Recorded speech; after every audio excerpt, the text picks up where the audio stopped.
If you work for a school, hospital, or nonprofit, you might be offered a 403B plan. Let us break down how it works. A 403B is a tax-advantaged retirement savings plan specifically designed for employees of public schools, tax-exempt organizations, and certain ministers. For 2024, you can contribute up to $23,000 of your salary into the account, lowering your taxable income for the year. Contributions come directly out of your paycheck. Many employers also offer a match, which is essentially extra money for your future. While they function similarly, the main difference is the type of employer. Both are powerful tools for building long-term wealth.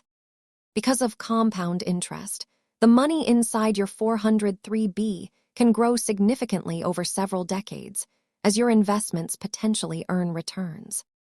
The best time to start contributing is as early as possible to give your investments the longest runway to grow.